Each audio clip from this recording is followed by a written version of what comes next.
me know because I also want to apply. Okay. So what I mean is like people with ambitions about their career development should take risk in job seeking. You will only grow when you encounter with something new. It covers lots of areas, such as like new accounting system. For example, if you used to use mild or zero only in your current position, and one day you successful in a job application and you are now required to use ERP system, this is a challenge for you, right? And then take more job responsibility from current role, like you're moving from junior to senior. But the nature of job seeking is that you are willing, you are ready to take a risk to try something new. So this is a common sense. So don't feel like I'm not ready or I don't want to take the risk. I'm afraid to apply for a role because I'm not 100% fit as per the job advertisement. Give it a go because you know if you want to grow, you need to take the risk. Okay. Third things about like, please understand the nature of having an interview is making a sales, which means that you need to be aware of your selling points and your key strengths. Let me show you an example. It's a bit of interesting, I should say. I used to have a student, the lady, she just gave birth to her baby and returned to her old workplace. But soon after that, she decided to make a change because she had been in that place for 3 years, I think. And yeah, she asked for my help and we are doing mock interview and I asked her, I say, hey lady, why do you want to work for our company? Imagine I'm now the interview. And she said, of course, because I need to pay my mortgage, right? I know the answer is true that everyone, we need to support our own life. We need to pay our mortgage. We need to pay the bill. It's all right. But remember, interview is kind of sales. So instead of being realistic, of course, you need to take a view and true will. You shouldn't provide fake CV or cheat in the interview. That's okay. It's very important to be realistic. But besides that, based on that, you need to give your selling point. What are the selling point? Soft skill and hard skill. What are hard skill? Like your experience is in using certain accounting software like Oracle, Dynamic GP, SAP, things like that. And also your certain knowledge about accounting standard, and also your extensive knowledge about like taxation. And also you have undertaken certain type of accounting tasks, starting from junior to intermediate to senior level, like reporting, cash flow forecast. They're all advanced task requirement. Okay, so those are hard skill. What about soft skill? One thing's common is like, if you have interview with big company, especially for the big four, guess what? They are really keen to talk about in the interview, all about value. Like, why you want to work for KPMG? Oh, because I want to bring more value to our client. Yeah, you get it. This is value. Okay, soft skill cover more than that. It means that your problem solving skill and your time management skill and your skill to cope with pressure. It covers lots of things. Some of my students ask me, hey, Eason, this job requires me to use certain type of accounting software or to undertake certain accounting tasks. I haven't done that before. Then I would say, okay, your weapon, perhaps your only weapon, is to give them the confidence. Let them see your potential. What does it mean?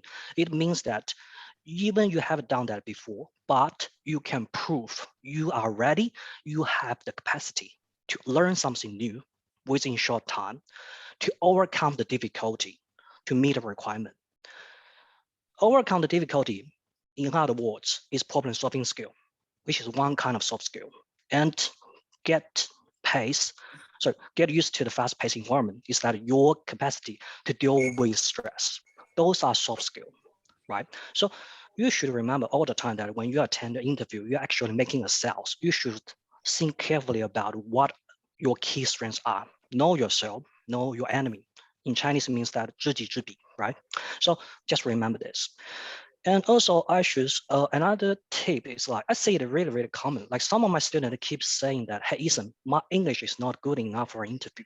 I know this is typically right, because as an old student, I have same feeling like you. Because when my colleagues are talking about like cultural, history, sports, and game, I cannot follow them. But remember, job seeking often requires certain score of words to be used in the interview. Just like I should say, we are confident to communicate, to work well within our workplace, right? If you can undertake that task, if you can handle that, I think you should be confident to start thinking about your job seeking.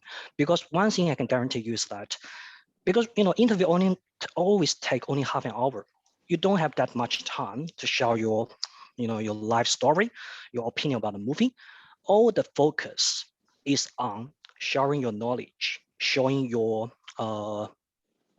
experience, and to prove you are eligible to that role. So don't think too much about that. Your English is not good enough. If you think, ask Leonie for help, right? Okay.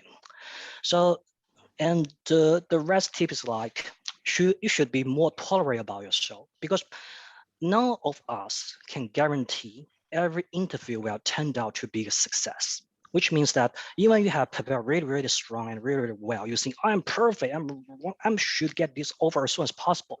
But guess what? Sooner or later, you may still, unfortunately, you may still not get that offer.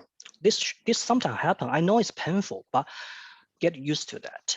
So what I would suggest is like, unless you are really, really super confident that you will win this offer, okay, you can wait for the result to be released, which always speaking like 2 to 3 days, the shortest time. But yeah, sometimes it takes a week. So that's why I also suggest don't waste that much time, because there's opportunity cost. So once you finish a job interview, then proceed with next one. Okay, so tolerate yourself. Don't think too much. Don't push yourself too hard. And the final one I'm going to show is like, think twice about changing a new role. What I'm going to say is like, generally speaking, the minimum time length for you to consider apply for a new role should last at least 1 year, because you need to have enough time to guarantee you become a master in your current position. And more important, you need to show your next employer that you are loyal enough to stay relative basic enough time with your current employer. Because no employer wants to hire someone who changing the job too frequently. So if I see a CV with like, stay here for 3 months and then jump to another position for 6 months, I know there should be a reason for your choice. But remember, your new employer won't see that as a good signal. Okay. So that's all for me. I will bring the topic back to Vicky. Hi, Vicky. Yeah, hi, Eason. Thanks for the sharing. It's really useful, and yeah, I definitely learned a lot, like how we need to take on the challenges, how need to use the interview as a opportunity to sell ourselves instead of just we need to list out our selling points, which is very important. Thanks for sharing. So I guess now let's welcome Leonie to share the rest of the tips. Hi, everybody. I'm just going to jump straight into my slides here. So yeah, let me, okay, cool. Yeah, cool. Awesome.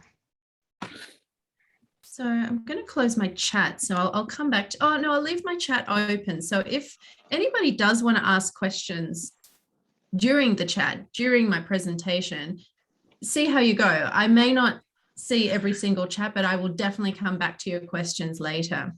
So job skills development is all about increasing your interpersonal superpowers and your confidence. And I want to echo exactly what Eason's been saying. He's made some amazing points here. So do everything he says. He's got it all stitched up. And I think everything that I'm going to give you tonight is going to add to that. So it's going to give you more of that strategy. But I wholeheartedly agree with what Eason is telling you. My point at the moment for giving this presentation right now is that, in my opinion, the market is hot, that there's a lot of opportunities out there. And I work with the Big Four, and I can tell you that they're all looking for staff. Now, they're not looking for every single type of staff, and they're not looking for every single person at every echelon within the business, at every level within the business. But I can tell you that the feeling at the moment is that people are looking for good people. Companies are looking for good people. This is what I want you to remember. So I want to start with the problem. I imagine that in your situation, you might be frustrated because you've sent your job application and you've received no reply. You think you need more or better technical skills, and you believe that you're not good enough. And I think this speaks exactly to what Eason's talking about in terms of be confident. And that's easier said than done, right? I'm sure, Eason, you weren't confident right at the beginning. So bear with me, bear with what Eason's saying, and really think about it, and just take one little step each day towards building that confidence. Remember what Eason said, he started off in a small company, moved gradually up and made his way. All I can see is that Eason applied a strategy. He had a strategy to get where he wanted to go, and he got there. But if you do nothing, you'll apply for hundreds of jobs. You'll get demotivated, and your belief that you're not good enough will grow. You have a choice to turn that around today and gradually start moving away from that belief that you are not good enough.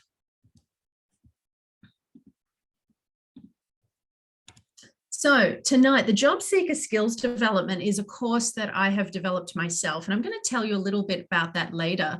But what I'm going to give you tonight is some strategies and some skills on what you can do right now to start pushing your job search forward and getting that next killer job that you're looking for.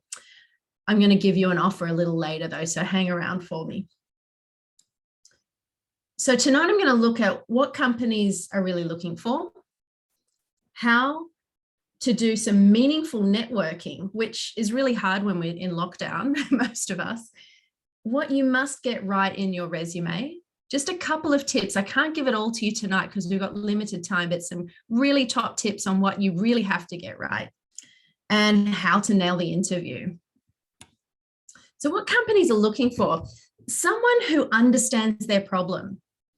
And everything that Eason spoke about, he was talking about adding value and, not being perfect. And I think if I'm going in for an interview, or if I'm interviewing somebody, I'm thinking I don't need them to have every single quality, even though I'm interviewing for it. What I'm looking for is someone I trust, someone who can take some of the load off my shoulders. I mean, even me in my own business, I'm carrying a lot. And so if somebody wants to work with me, I want them to say, Leonie, don't worry about it. I got this. Give me this chunk of your business and you can rely on me to do this well. Now, if I've got any questions, I'll come ask you, but you can rely on me to ask you those questions that I may have during the process, which puts my mind at ease. And I think this is a big shift between a Western approach and an Eastern approach, is that our hierarchy is flat. So it means that I'm expecting somebody to come to me with questions. And that's when I trust somebody when they ask me questions. A lot of the people I work with at the Big Four, they're sometimes terrified to ask questions of their seniors because they think they're going to look incompetent, or they think they should be able to find those answers somewhere else or by asking someone else.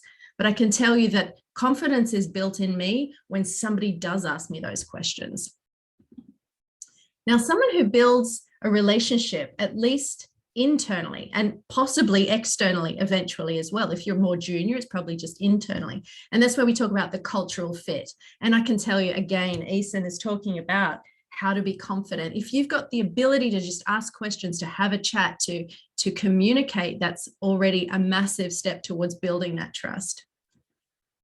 Someone you can trust.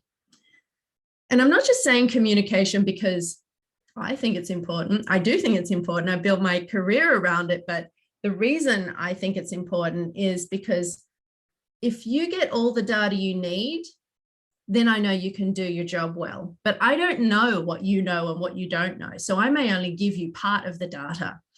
I rely on somebody else to ask me a lot of questions to get everything they need to do the job well. It's a two-way communication. This flat hierarchy, I'm not looking for somebody to look up to me. I'm looking for someone to work with me. And we talk about that struggle together to come to a unified outcome. You also have to write clear and logical reports. And this is something that everybody struggles with, especially in the junior roles. It's a long way to be able to get to write a clear and confident report. And I think leaders often forget that. So learning to do that now is really important. And I'll show you this book. This is something that I know all the consultancies, at least the big four, they'll look, if you ever get to writing reports, this is one of the books that is really important to master. Ability to present that information to internal leaders, staff, and other stakeholders. So if you've got a report and you've got all this data, you have to be able to explain it to somebody and present it in an engaging way. Speaking up in meetings, this is a common challenge for most people. And what do I say? What do I need to contribute? Will I say the wrong thing? Will I say it incorrectly? And someone open and flexible in their ways of learning. Now, you can notice there that I haven't anywhere put great English skills. I teach English, I teach good communication skills. Well, I teach English when it's relevant, but mostly I teach good communication skills. And that is about sales. That is about interview. That is about structuring your message in a certain way. That is knowing how to influence your audience. So, large companies can teach you technical skills. You don't have to have every single technical skill to go for the job. But they can't teach you interpersonal skills and communication skills, or they probably can to a certain degree, but they want to know that you've got most of it covered off, that you're somebody who can go in there and take care of the job that needs to be done, that you've got the confidence, that you can create that trust to do so. Now, this is something that was placed above the board when I was at school. So I say that as a sort of perspective of maybe something that was part of my upbringing. There are no dumb answers, just dumb, there are no dumb questions, just dumb mistakes. That should be questions. There are no dumb questions, just dumb mistakes. So make sure you ask those questions. If you're not sure, ask. How to do meaningful networking from home. Here's a couple of stories from some people that I've been talking to recently. Now, Hung is a partner at one of the big four firms. And she said, what surprised her most, and this is a woman who's foreseeably very successful in her career, she's a partner. She said, but what I didn't get was that in China, you don't have to manage up. She said, you manage down. But she said, what I had to do was I had to show the leaders above me that I was capable and confident. And that was on an ongoing basis so that I could show them that I was deserving of being promoted. And she said, it's important to be visible. I thought that was genius, because I think that's what Westerners are constantly doing. If we're in a meeting, we feel like there's a moment where I can't just sit here and not contribute to the meeting. And that's why, you know, sometimes we don't say the most clever thing, because the intention is that you will see me. Even if I ask a dumb question, it's better than no question at all in some regards. And that includes online. You want to be visible online, and I'll get to that in a moment. Now, Linda, she's a bit lower in one of the organizations that I work with, and she's done well. She's a manager. And she said, in Australia, I could see that the Westerners were talking a lot, and they weren't always saying something very important. And I thought that was really neat. She was in one of my group classes that I did at PwC, and everybody was from an Asian background in that class. And she stood out, and one other girl stood out. There were two in a group of about 15 that sort of really contributed to the class every single time. And I was like, but what gave you the confidence to do that? Because I imagine she was doing that in meetings as well. And she said exactly that. Well, I saw the others doing it, and I thought, that must be it. I'm going to give it a crack. So she started just talking more and going to the kitchen and having a chat with someone while they were making their cup of tea. All those little things means that you're becoming visible. It's important to connect. So it's important to be visible. It's all important to connect. And face to face, if you're in the office eventually, with small talk, in the kitchen, over a cup of tea, it all counts. And online. Again, I'm going to talk to you about this in a sec. So I said Eason had a strategy, right? He started in a small company, moved to a bigger company, then a Fortune 500, and then the Big Four. So I'm going to give you another strategy that might be something to do in unison with what Eason is talking about. So I want you to imagine, now this is not an easy task to do. You probably have to set some time aside to think about this, but imagine the top 20 companies you'd like to work for. Identify the important people in those firms, whether it's HR or the CEO, you might want to connect with all those people. But even most importantly, I think you're probably best connecting with the people just a bit higher than you. HR is always useful because if you do end up in front of them eventually, you want them to go, "Ah, you seem familiar to me." And that's what we're getting at. So this will come in handy eventually. It's not a short-term instant solution, but it means that you're constantly creating a space where you're getting in front of people, and you want to build your LinkedIn network. So if you're not on LinkedIn, get on LinkedIn. It is such a powerful tool. It's free, and you can do a lot with the free version. So make sure that's up to date, but also engage with LinkedIn. And I find 95% of the people that I work with have a LinkedIn profile, but do very little with it. So we've got the top 20 companies. You've found the important people within those companies that you might want to connect with. So you might have like 100 people now, and you want to list them in your spreadsheet. You want to find real ways to connect. Now, I'm going to give you some examples. Do look for what, who, and the studies that you have in common as a way to connect. So don't just go click, click, click, click, click. You want to find ways to connect, genuine ways to connect. And then once you're connected to them, do look at their past posts and comment on them. Do more than just like them. Just liking someone's post. I'm just going to pop Cliff on mute here. And oops. So by connecting, I'll show you how to do some of these things in a moment, but you want to connect with them by finding something you've got in common and looking at their posts. And once you're looking at that post, you comment on the post. And you can get really detailed in this, but I always aim to write 7 words or more, because if you write less than 7 words, it doesn't kind of increase their algorithm very much. And you've got more chance of that post going to the top of your feed in other people's feeds.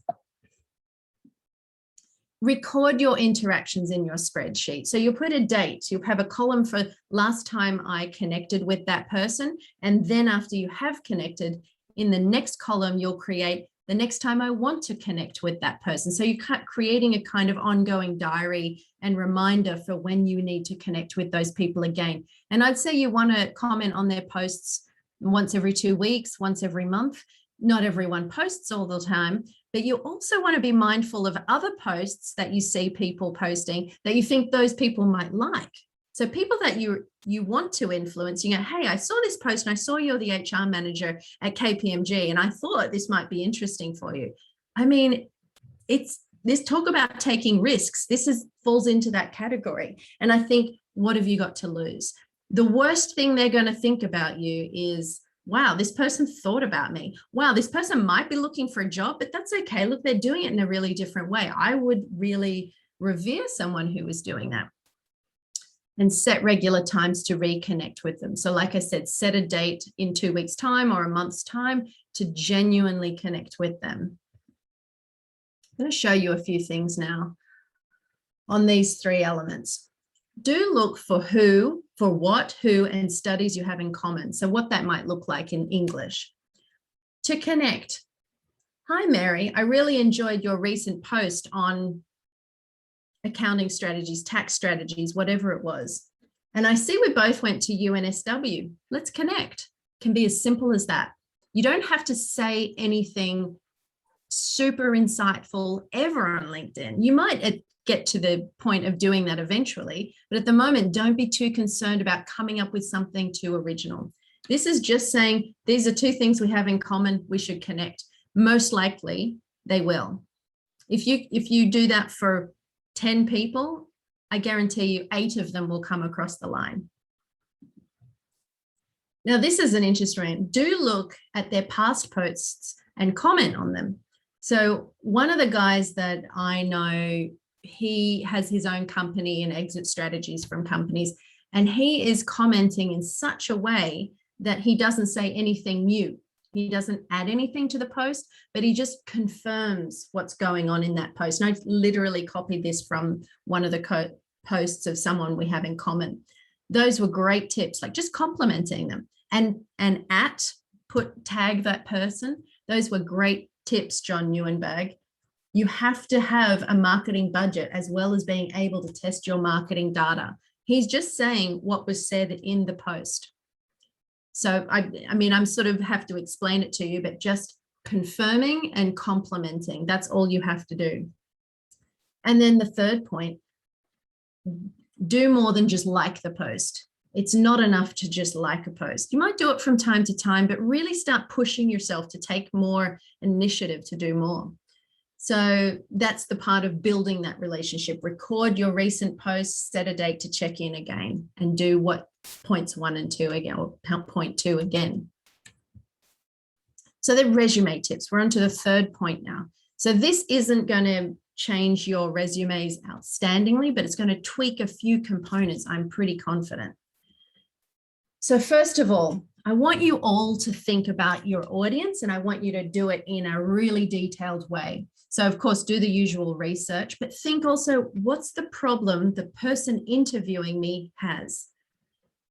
If it's payroll, they want good, reliable people with an eye for detail, that's for sure. But don't just say eye for detail. Anyone can say that. You want to show them you have an eye for detail, and you can hit a deadline. That's a really important component. So when Eason was talking about adding your soft skills, then how you add value. I add value because I have 97% accuracy rate in my previous job.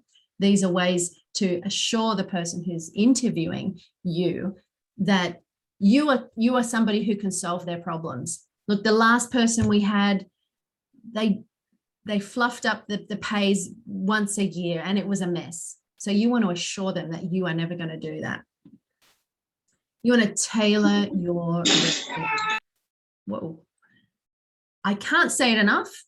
And I know Eason will say it. And I know every person who's ever going to get you to write a resume is going to say it. And I know you won't do it always, but I can guarantee you quality over quantity. It's better to get out there and to spend more time on one job you really want, maybe with one of those organizations that you've identified in your strategy, those 20 companies, and follow the company. So you'll get all of their updates. There's so many things you can do there.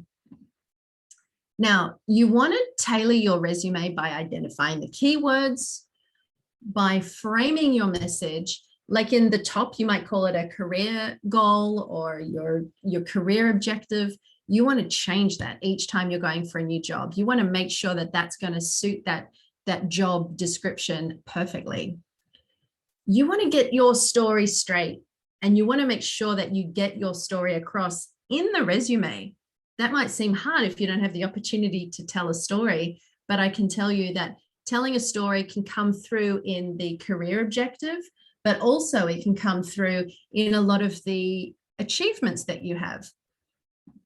So tailor your career statement, answer in terms of what problem you're solving. Now, I'm going to go back again. There's so much gold in what Eason said. He said, interviewing is selling. So you have to be a good salesperson. Now, don't be intimidated by that, because a good salesman is really just solving a problem. They're not pushing you to do something you don't want to do. They're not persuading you. They're not pulling your arm up behind your back to make you do anything. They're saying, look, I know you. You've got this problem. And you can see how I started my presentation. I said, this is the problem I think you've got, and I'm going to go about solving that problem for you tonight. So think about, and usually we think too big. You want to get down to, make things good, add value. So answer your career statement in terms of what problem you're solving. Be very clear about your direction, and I mean about the direction of your career. I'll never forget, an elderly gentleman. He must have been about 65.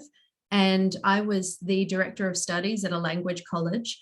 And it was my first experience in recruitment. Now, it was kind of a young company. People were, they had a cultural fit, which meant everyone should be young and dynamic. And this 65-year-old guy comes into the company with amazing experience in IT, incredible international career, wanted to give back to the community and young people and show them what he knew in the industry. And I thought, this guy is perfect.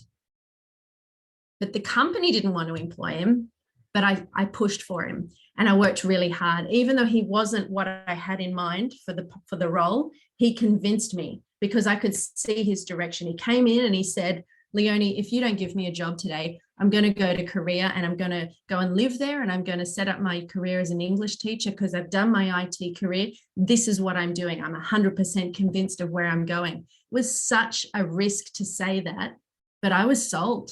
I thought, this guy's clear. He knows what he's doing. He's gonna solve my problem. I need a good, reliable teacher in these roles. Brilliant. I think he still works there today, like 15 years later. Show how you'll help your employer. Now, start each line. Now, here's a bit of a technical aspect. Start each line of your skills section with a past participle verb. Now, here's your grammar test. People tell me when they tell me that their communication skills aren't good enough, they say, I need vocabulary and grammar. So if you think that's the problem with your English, I would say, here, I'm going to give you something, but think bigger than that, generally speaking. Of course, we all want to improve our vocabulary. Even as a native speaker, we always want to be more articulate and be able to tell a beautiful story in a smooth and elegant way. We're always working on that skill. But that's not imperative for the job. And again, I echo Eason's words. Your English is good enough. You have to show me that you have the communication skills to be able to build that trust in me and do the job that I've asked you to do. But here's one technical aspect. So start each line of your skills section in your resume with a past participle verb. And I've created this PDF, which are the powerful resume words or verbs. Verbs is the best way to build your vocabulary because it gives you more aspect. Don't just go and learn a bunch of new nouns. And so here I've got hundreds of verbs that you can choose from in categories with examples of how you might use them and some helpful tips at the end. So I might show you how you can get access to that a little later as well. Add your achievements. If you don't have an amazing achievement for every job, especially older jobs, that's okay. But make sure you put at least one. And I would say take a bit of a punt and put a longer achievement in there and use the STAR model. Don't just put it in bullet points. I would say allow yourself to use more language at this opportunity. It does two things. It allows you to hit the keywords and it might even get you past the scanning apps that recruiters and companies use to make sure that you're hitting the right criteria for the job. So adding a little bit of extra text in your achievements can be a pretty useful thing, as well as getting your story across. Because they may not read it, they might skim it, but as long as you've got a headline and then an explanation, they'll say, here's a person with a story. I can get to know them just from their resume. Use keywords, use the STAR model, put a value on the change you made, how you added value. Again, another amazing point that Eason said. Now, value can be telling in how you tell the story, but I would say put a dollar sign on that. Figure out how much time you saved the company and estimate what kind of rate per hour that was worth, and I saved the company this much over a 12-month period, or I saved the company a whole person's salary. We didn't have to recruit another person because we were able to automate enough of the processes in the company not to do so. Keep your LinkedIn profile up to date. Employers will definitely look at your LinkedIn profile. Include your LinkedIn URL on your resume. That might have been an oversight. Really, that is an imperative. Don't put your address on your resume. You might want to put Sydney region, Melbourne region, Brisbane region, wherever, but don't put your address. Put your phone number. Don't put your visa status unless they really stipulate that you must have permanent residency or citizenship. And again, you're always asking the question, will it add value or will it detract? And I will say that Australians are particularly pedantic about and snobby about which suburb people live in. So if you put a suburb of where you live on your resume, it may come across as a place they don't like or a place they don't rate very well. So I just say take it off altogether. Make your URL easy to identify. Okay, so learn about interview skills and let us rewrite your resume. What I mean by that. Now, I've got a course which is called Job Skills Development Program. I've also got a WeChat group called Job Skills Development Program, and I'll show you my WeChat QR code a little later, and I'll add you to that group if you're interested. But what we will do in this course is we will rewrite your existing resume aligned to one job. So I'm going to show you how to tailor make your job. I'm going to show you how to tailor make your resume to align to one job. We'll go through the STAR workshop. I'll show you and you will practice. The key is practicing. I'm sure you know what the STAR model is. If you don't, I will explain it. But the challenge is not knowing it. The challenge is applying it. It is not easy to do. And even if you mumble through it, the key is people leave off the result. Situation, task, action, result, they leave off the result. So we'll practice so that becomes really smooth and you get really used to applying that model. And you'll get a mock interview, not with me, with somebody else who's used to recruiting and a lot of people, and she'll give you feedback too. So it'll be a 15-minute interview or up to 15 minutes and 15 minutes of feedback too. So you get a really strong shot at really practicing your interview skills. But I just want to tell you a little bit about me and the company, English for Business, which is my company, and what people have said in the past. So we run a lot of courses and they're constantly telling me that the content is really great and the delivery is really great and everything they are able to apply instantly in their workplace. Strategies is my big key. Strategies and structure. I'll give you some vocabulary, like I said, within situations like this, and I'll give you PDFs to help you. But what I really want to help people in improving their English and their communication skills is to learn the structures. So that's why the STAR model is just another part of that. If you can tell those stories in that way, then you will be unstoppable. You will be influential. You will be able to do sales in the interview. And the other thing that you need is feedback. You know, we can learn so much online. We can get so much from just watching videos, but until someone goes, oh no, see when you did that, it made me feel this. So if you do it like this, it'll have a different effect. And then let's rehearse it. Let's role play it. Let's really put it into practice. That's what English for Business is about. And altering the tone of the message for politeness. I think that's one of the biggest difficulties in people working today in another language. And I know what that's like. I lived in Europe. I speak French and Dutch. And well, fortunately, both those languages are quite direct and diplomacy is less important. But in English, especially in Australia, that diplomatic language can be the difference between really striving ahead and getting to the next level. So that's something we teach as well. These are some of the companies that I work with, as Vicky mentioned at the beginning of this presentation. And so just to come back to the Job Seeker Skills Development Program. So it's these three aspects: resume rewrite, the STAR Model workshop, and a mock interview. It will cost $850.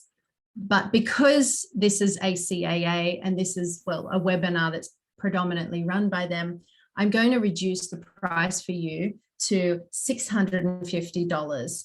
You just have to use the job code job 21. So we're in 2021, job 21 for the year. So here is the QR code to take you to the sales page, but equally you can also look into my website. This course isn't listed on the website though. This is something we're just creating with other staff members of English for Business who are very dedicated to driving skills in job search development. It is a difficult area and these people have been teaching this for years. So I'm doing it in collaboration with them and they really do have the skills and the experience to write your resume and get it really good for one job. Let's just tailor make one resume for one job. I don't want to promote a generic resume so that you can just send 100 resumes out to 100 jobs on Seek. I want you to build a strategy and I want you to be able to go into a job interview and know what you have to put in there. So if that all feels well and good, but you're just not sure yet, I want to say that maybe you're not quite ready to jump in and do that. Maybe you're not looking for a job today. But I want to give you this gift that I was showing you here. I want to share this with you because I think it's a really valuable tool, not only for going for a job, but also in writing your reports, writing your emails. If you've got good verb usage, you are very good at handling the English language. So all I'm going to say is leave me a recommendation on my LinkedIn profile. I'll show you quickly how to do that. There's a really quick way of doing it. And once you've left that profile, we can chat and I'll just send you the PDF with no problem at all. I'm going to show you quickly how to do that. So you can leave a recommendation for anyone. What this person is. So if I just go to my profile, yeah. Actually, I'll probably have to go to someone else's. What if I go to Eason's? If I wanted to leave Eason a recommendation, I just go to more and then I go recommend and that will take me to his recommendation. Then I can just leave him a recommendation. So leave Eason a recommendation, but if you leave me a recommendation, then I'll give you this PDF.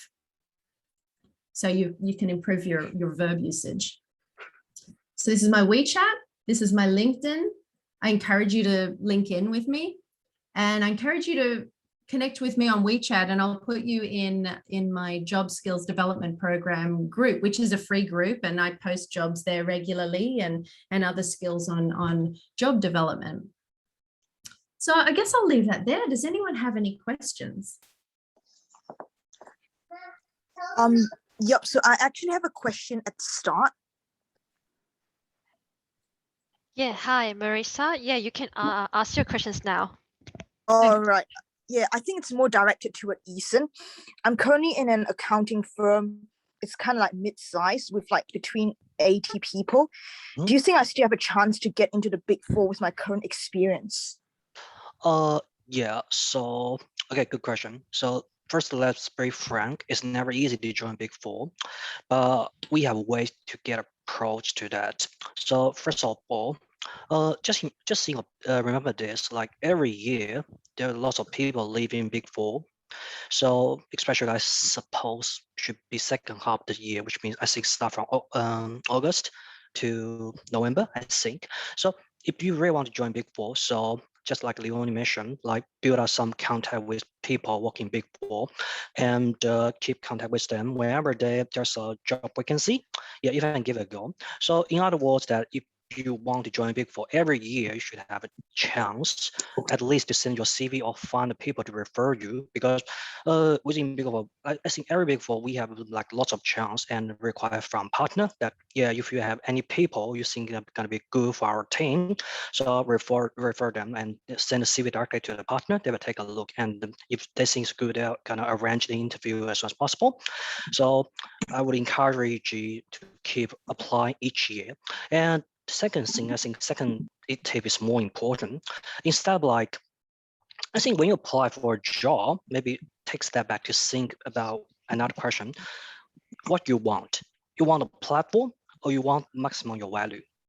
Sometimes I think that they are one thing, but I should say to recognize that more clear will help you. Like, for example, the common situation is like people just want to apply the current experience to apply role in Big Four. I understand, like it makes sense, it's natural, but I should say Big Four has a relatively high standard about picking as like applicant. So first of all, I think you can write down what your skill base or what's your skill set at this moment. So if you work for auditing, yeah, what's your key strengths, as I mentioned before, and then you can pick like certain existing job advertisement that post from Big Four, do a comparison and pick up that what has already become your selling point, what is not. If there any way you can work towards that. And yeah, and I think after a few times of trial, if you still think it's quite a little bit hard for me to apply my current experience to join Big Four, maybe think you can find some company as a like transition, like you can try to apply a role in second-tier firm, and then you can just follow just to do the things and join the second-tier firm first. And after you have accumulated certain years of experience, maybe you can try to apply Big Four again. But that doesn't mean you are wasting your time. I can tell you one thing. Recently, our team has recruited like 2 or 3 new people, and all of them are joining as a senior advisor, and they have been working in second-tier firm for years, like 3 years, 4 years. So what do you see is like, even they has the first job is not within Big Four, but they start a career in second-tier firm and they have been working for 3 or 4 years, and then they can still join Big Four as a senior. So I think the important is like how you can finally get a chance to join Big Four. The thing is more important to do how you can build out your value, make it unique, make it strong, make you confident that I am good choice for your Big Four. I can tell you when I have an interview with KPMG, for the whole time being, I'm so confident. I just keep telling them like, I'm a very good person. You need to pick me. Otherwise, it's a loss for you. But before I become prepared like that, before I become ready like that, I have spent years to think clear what I can maximum my value, what skill I can learn, like Excel or accounting system or accounting task or the workflow, both hard skill and soft skill. So I think take deep look inside to see how is the skill at this moment, and then do a comparison with Big Four and build a connection with Big Four people, and just keep communicate and contact with them. If they have a job vacancy, send your CV. But before that, amend your CV, okay? Because let me tell you one important tips. What is the best CV? The best CV is forever to be the next one, because you have no idea how the job advertisement got be changed. So you cannot use one certain format of CV to apply for all the role. It's not correct. So amend your CV and try again. If you think it's too hard, find a secondary firm or join a relative good firm to accumulate your experience and then join Big Four. Because I think it's very common for everybody. If you want to join Big Four, it's like the things Big Four would like to do most is to downgrade your level. I mean, if currently you're senior advisor in a medium firm and you join Big Four, it's highly likely they can only offer you a junior role.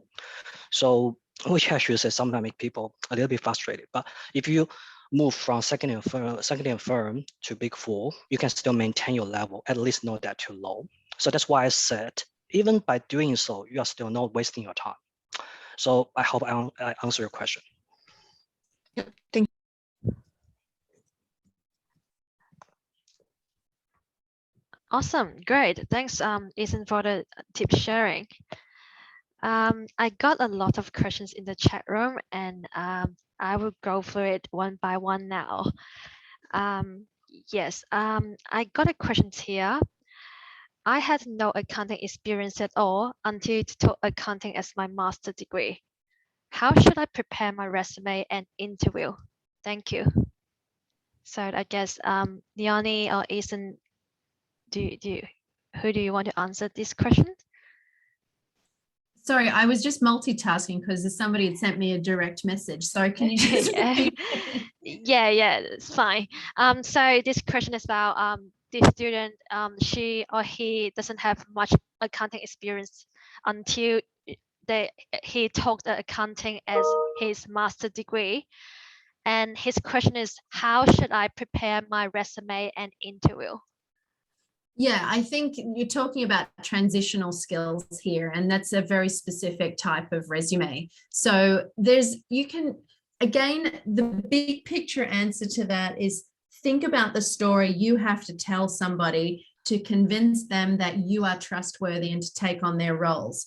Now, you probably won't be going for a very senior role yet in this position, but if you are taking on a junior role, you know you have enough technical skills to do those things because you have had some experience in doing that. If you don't have all the technical skills, it's not the end of the world. You can learn those things on the job. But I would say, look, that keenness and ability to learn, and you want to show examples of when you have done that.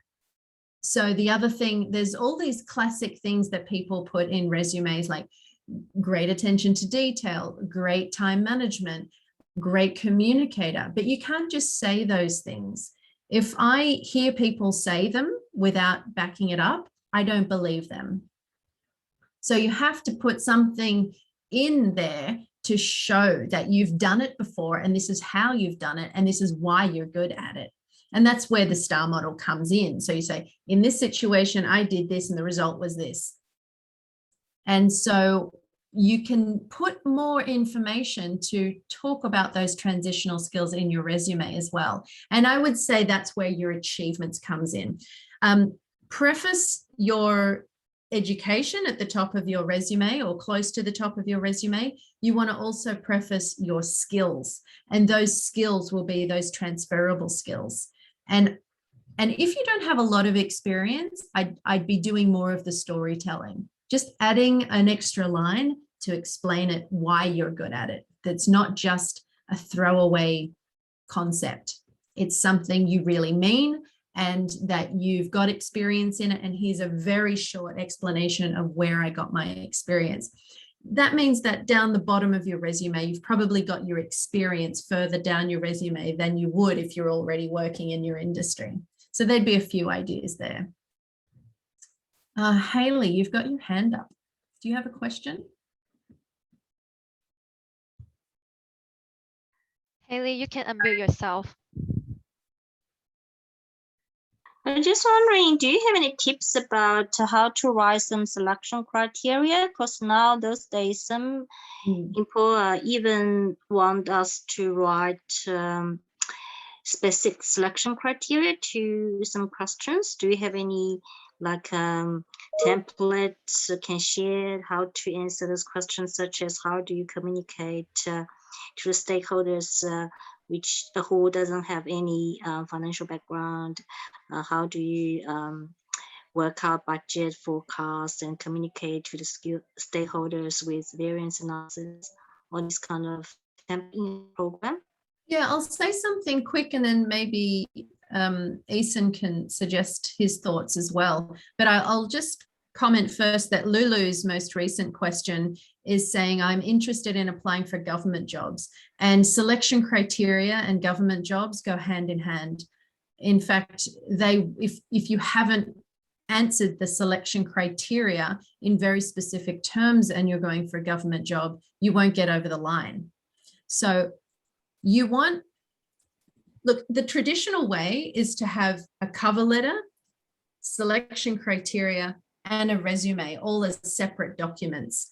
But if it's not a government job, I sometimes blend them together. So I might put the cover letter with, yours sincerely, Leonie Tillman, and then add an extra page on that cover letter with the selection criteria. And sometimes I even include it in the cover letter, writing a slightly longer one.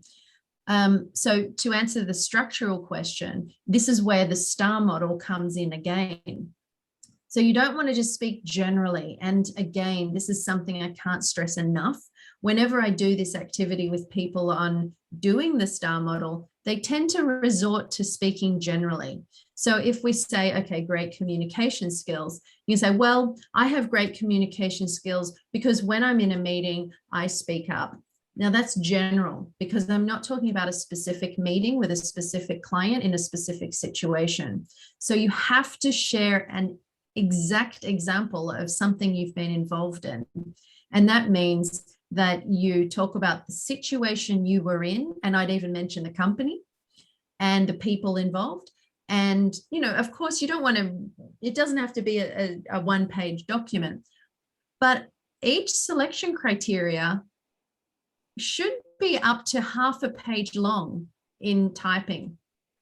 So you don't want to cut too many corners there. It can be actually like a 200-word response. I'd say up to 200 words or at least 200 words. And you want to talk about the situation, what your task and responsibility was in that situation, how you executed what you did, and what the result was. And the result is the part where most people fail as well. You want to say, that's where I saved the company $50,000 that year because we saved this much time. And you might have to do a few figures, but do the figures precisely, because you don't want to be in the interview and they say, well, how exactly did you save them $50,000? And you don't have, you know, your thinking in your head. So you want to make sure that you're not lying in those situations. Eason, is there any other tips you want to add? Okay, thank you, Leonie.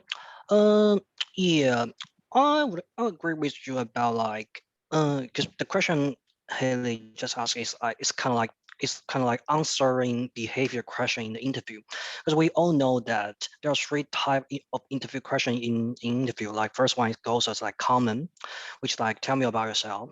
And the second one is behavior question. The one we have referred like as a star model. That model apply most when you answer the behavior question. And second one is technical question.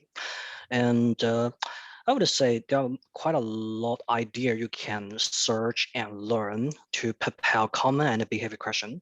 And for behavior question, I would suggest that the principle should remain the same. Like, you know, like star model give you a really clear guidance. And also you can also search for any tips. I think it's, you can find it online. So really easy resource you can find. But I agree with Leonie, like when you prepare your own case, better to tell your own life story, because the key point to answer interview to answer behavior question is like to organize a story. Yeah, you can make a drama or make it excited, but it should belong to yourself, because otherwise when you speak it out, you cannot impress people. Even yourself, you won't believe it, because you are repeating someone else's story. So that's not correct. So when answer behavior question, I think I would suggest that you can find the tips, which is general tips or general ruling or general idea to answer that type of question online, and then use that as a framework to organize your wording, to prepare your own story. And that part need to be trained for a long time. I wouldn't say you should spend lots of time, no, but I would suggest that because since your experience keep increasing and you have spent longer and longer in your current position, your example or your case to answer certain type of behavior question should also become more and more. Like when you're just a junior, maybe when I ask you a question about like, show me an example about your problem solving skill, you may also say, oh, I have never done mountain before, I have never done bass before, or I received a call from our client and also from our supplier and he's really angry, he's chasing payment. Those are good example, but they also stand at a junior level. But when you start to build out your own career and you have more experience, you can say, oh, our company is thinking about changing a brand new accounting system. They need someone to have a strong system skill and process improvement skill and some analytical skill. I think it's a great opportunity for me. So I apply and participate in the process and work with IT consultant for the testing and build out a rapport to meet operation and reporting requirement. Yeah, you can organize your story like that. And that one sound more detailed and more relevant to yourself. And that's why in the meantime, they can also bring you more value. If you can bring more value and make the audience, which your employer, make them listen to you and feel impressed, I can guarantee you will have more chance to succeed in the interview. So that's my tip. Thanks.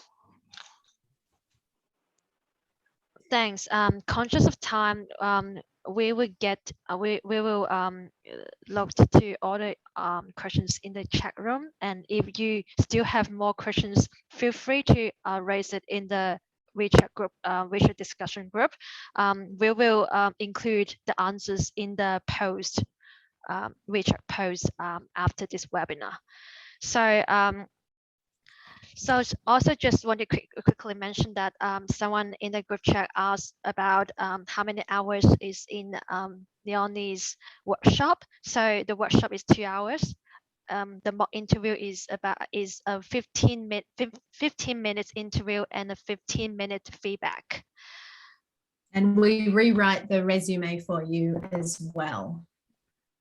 Yes. Do you want me to just share that QR code again so you've got it if you want to have a look? Do you mind if I interrupt you? Yeah, sure, yeah. Let me just go back here. Share. Let me see. So it's back up here. Yeah. So the next questions I got here is, so this is a question from Gary Fu. People may be more suitable in commercial instead of firm, or vice versa. How can we know ourselves better and find a more suitable job for us? Great question. Soul searching. Yeah, I think knowing what you want is hugely important. I mean, going and experimenting is probably also great if you've got time in your career to have experience across both. But I feel like there is a massive difference between working in a firm, in a Big Four firm, and working in a corporate. And I work with a lot of people who work in the firms, and they work hard. I'm sure Eason can tell you. And I think there's a lot of prestige in working for a Big Four, and you get amazing skills development and a lot of training, and there's so many benefits to being part of the Big Four. And I personally love, I'm a contractor into them, but I think they're a beautiful place to grow. So I'd say if you're earlier in your career, that's a great place to go, because you will get trained up and you'll have that on your resume and it looks amazing. And people know that you have worked such a high level of rigor and you've worked hard in a company, especially if you've been there for more than a year, you can handle the pressure. So it's a bit like an indication to others just how hard you work. And I'd say that if you wanted to ease off a little bit, not in every company, but it's hard work. And so I think work in corporate land outside of those firms in businesses can be a bit of a better work-life balance if that's what you're looking for. I know a lot of people who work in the Big Four and then they go to the client, and it might seem like they're doing something wrong, but actually the Big Four like that you work with the client, because it means that they have good bonds with their clients, and people who've worked for the Big Four work in the company. So it means sort of repeat business down the track. So I think the Big Four, if you can get in there early, it's great, because then you've got such access to a whole range of clients that you may not otherwise have access. So I don't know if that's answering your question explicitly, but that's a vision that I've had over time. But Eason, you'd have a lot more to say about that, I'm sure. Thanks, Leonie. Yeah, yes, as I said before, I start from a small company and then I joined Big Four. So I have mixed up experience in both company and a tax firm. So I should say, well, they both have advantage and disadvantage. So when you work in company, well, your life is quite routine, and I don't think you will have many chance to do overtime, to keep working overtime all the time. So, but yeah, let me tell you, like if you work for a firm, especially for the Big Four, so work late till really late at night, say 9 p.m., 10 p.m., 11 p.m. is quite normal. It's quite common, especially for taxation team and auditing team. So it's about like first of things, that what kind of a lifestyle you want to experience. for firm, you work really, really hard and the competition is really, really strong because you have so many talented people work together with you. Of course, you will learn and have a chance to see different people. They are both very nice and excellent in doing work, and they have different talents, and also you get exposure to different industry and client, which can help you to enrich your insights about industry and have a better understanding about which kind of career you want to choose. One thing I agree most with Leonie is like, if you want to join firm, better to start as soon as you can, because I think firm lifestyle won't be a good way for people, especially middle age and middle age. I think from my understanding, Big Four is perfect for young people because young people recover very soon. They're not afraid of working late, and they want to take a risk and take a challenge. But from time being, when you start to think about your own life, your work-life balance, and your remuneration, I would say company may be a bad choice for you. So that's why it's really, really common. I believe every person should have a kind of firm like this. Like they spend like 2 or 3 years or even longer in the accounting firm and even with Big Four, and then they jump to company. Like, and some have really great chance to work as a commercial manager or financial manager for the commercial.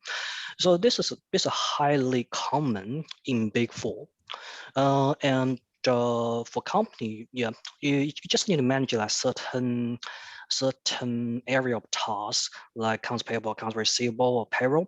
And if you are assistant accountant, your main responsibility is to deal with month end. And if you work as a financial accountant, your main responsibility is like financial reporting, forecast, and budgeting. And if you want to move higher, you can be promoted as a management accountant. So you can see there's a certain career path and level in company. And I should say overall, I know that it's never easy to do accounting job, but I should say, company position, like company lifestyle is like more flexible and more relaxed than the firm lifestyle. So just think about what kind of life you want. If you really want to grow and you see I'm career driven, I really want to maximize my skill, then firm is a good choice for you. But if you think, I really need a work life balance, I don't want to work that hard and I want my own life back, you can consider to continue working in company. Both will have a good career path if you work hard and you keep growing. I think that's all. Thanks. Awesome. Thanks both Leonie and Eason. Conscious of time, we might not have enough time to get to all the questions here. Just one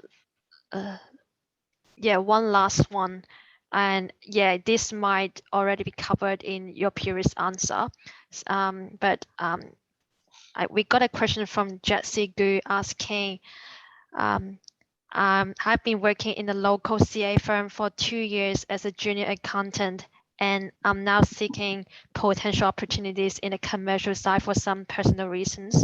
Do you have any suggestion on resume just to make a good match between the corporate requirements and firm experience? It's another I think transitioning from corporate to commercial, from commercial to corporate question.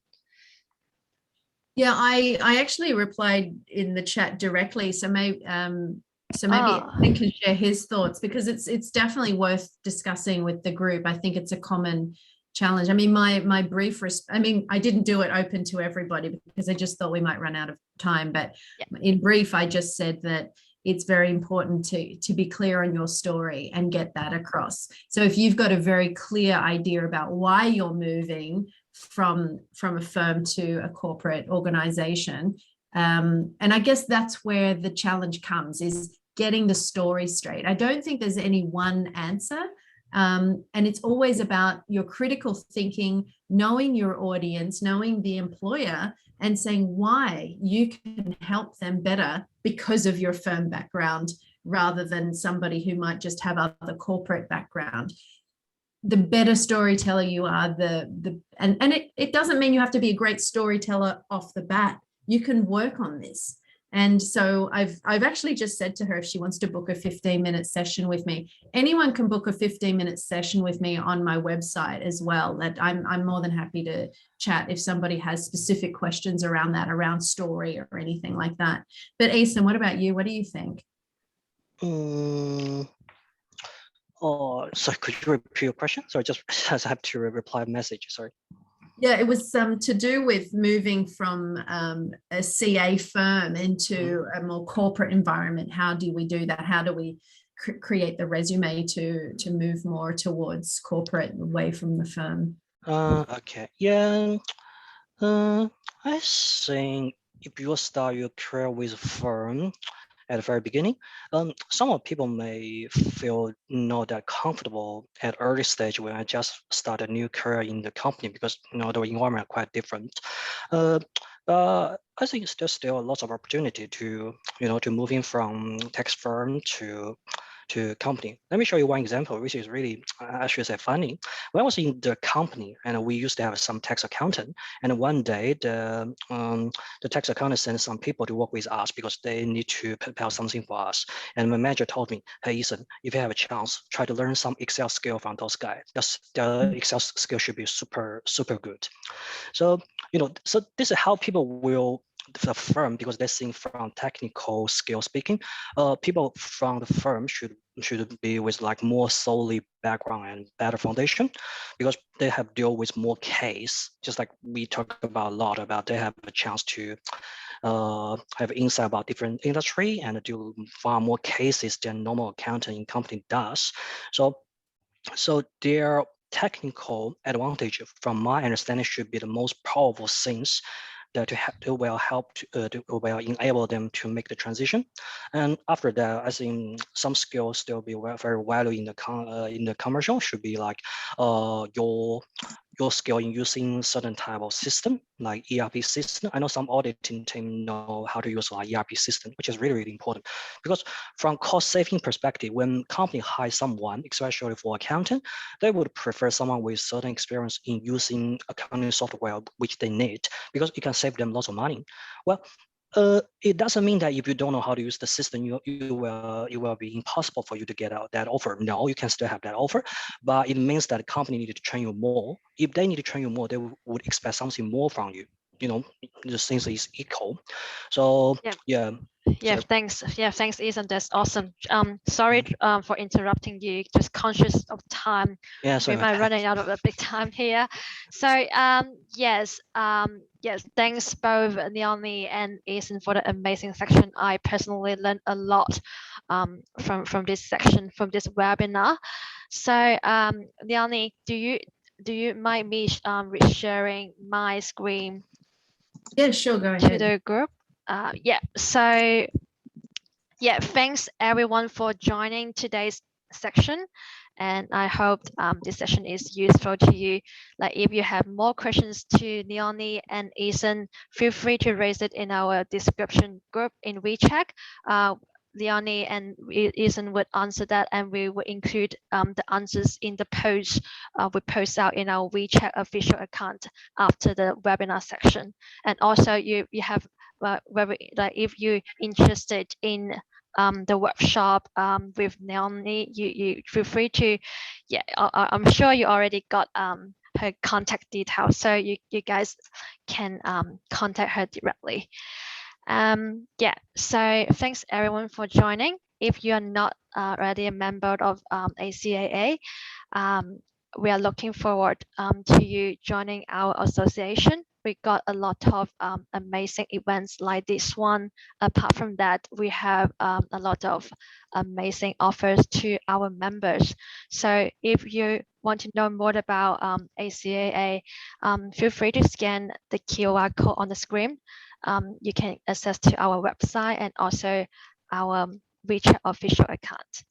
So that's it for tonight, and thanks everyone, and hope you guys have hope you guys enjoy today's section, and hope to see you again in the next one. I just want to say thanks, Vicky, for having us on tonight. It was a real pleasure to be working with ACAA again, and really appreciate the time. Thanks for working with us. Thanks, Leonie. Thanks, everyone. Thank you.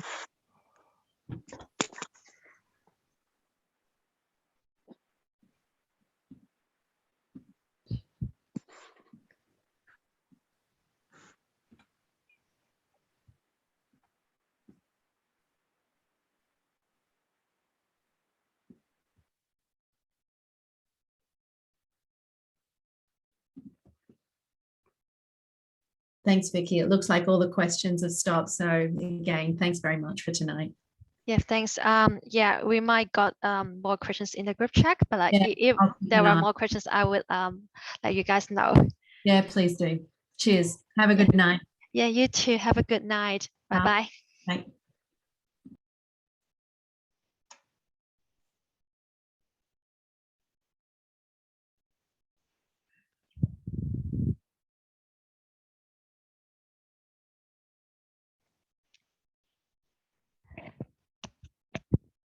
Yeah, so this is everything for tonight. Like if you miss anything, if you join late or miss anything in the webinar, you can follow our official WeChat account, and we will have a post about today's webinar and answer all the questions which haven't been answered by Leonie and Eason in that WeChat post. So everyone have a good night and hope to see you again.